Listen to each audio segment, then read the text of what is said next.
येणाऱ्या निवडणुकीमध्ये आम्ही महायुतीबरोबर आहोत आणि महायुतीबरोबर असताना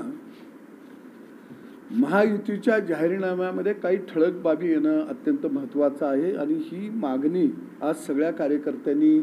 कार्यकारिणीमध्ये उचलून धरली। त्यामध्ये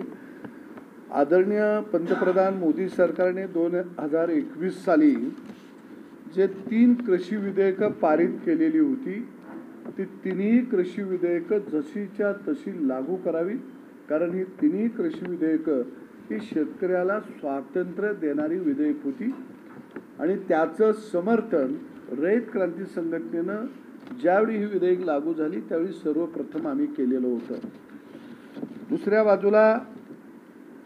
सगळ्यात महत्त्वाचं आयात निर्यात जे धोरण आहे ते शेतीच्या बाबतीमध्ये किमान 5 वर्षाचं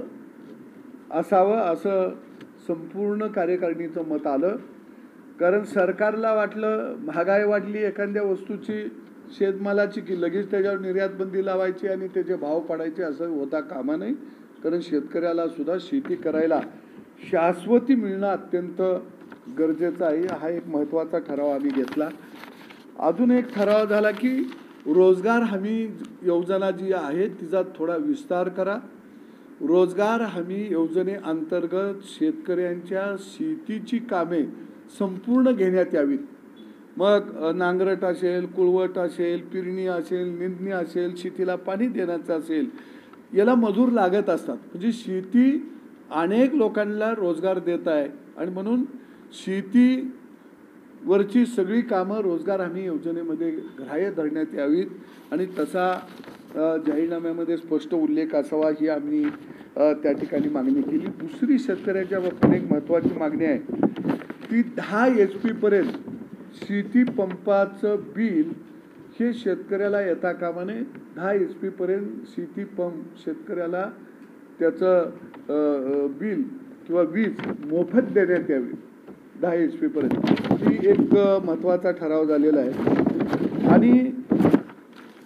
घरामध्ये घर प्रपंच चालवण्याचं काम ही शेतकऱ्याची मायमाऊली करत असते आणि म्हणून शेतकरी महिलेला ज्या शेतकऱ्याच्या नावावर 7/12 खाते उतारा आहे त्याच्या पत्नीला दर महिन्याला 1000 रुपये प्रोत्साहनपर अनुदान तिच्या खात्यामध्ये जमा करा की जेणेकरून घरातली जी काही चढचण आहे अडचण आहे ती निश्चितपणानं त्या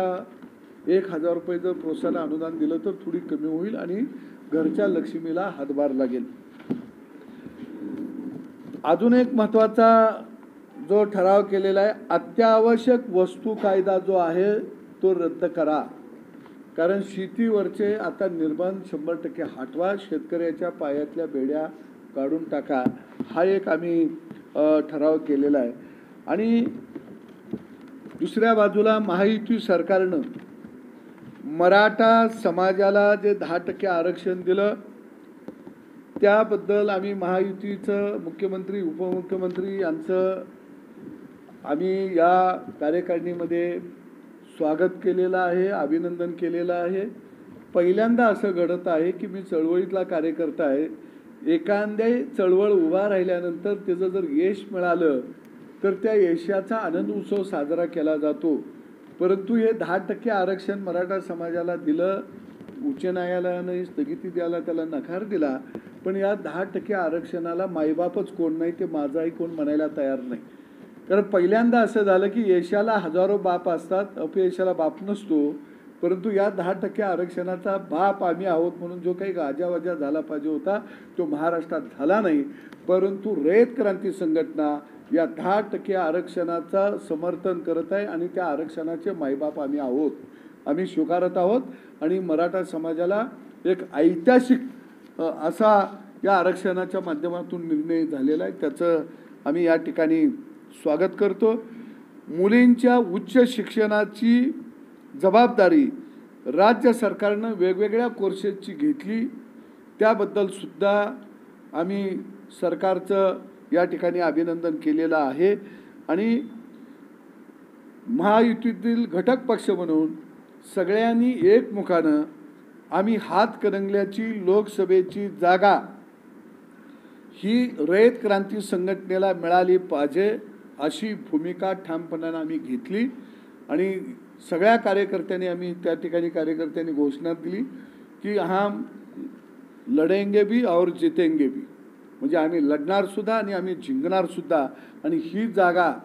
ही महायुतीचा एक घटक पक्ष म्हणून आम्हाला मिळाली पाहिजे। त्याचबरोबर मोदी सरकारनं ऊसाच्या FRP मध्ये जवळजवळ 250 रुपयापेक्षा जास्त वाढ केलेली आहे आणि त्याचं स्वागत आम्ही या ठिकाणी केलेलं आहे, कारण ती वाढ जवळजवळ FRP 11-12% अशी जर धरली तर ती 350च्या आसपास जात आहे आणि देशाच्या इतिहासामध्ये ऊस उत्पादकाला एवढ्या मोठ्या प्रमाणामध्ये FRPत वाढ देण्याचा निर्णय पहिल्यांदा झाला आणि म्हणून आम्ही या ठिकाणी त्याचंही समर्थन केलेलं आहे।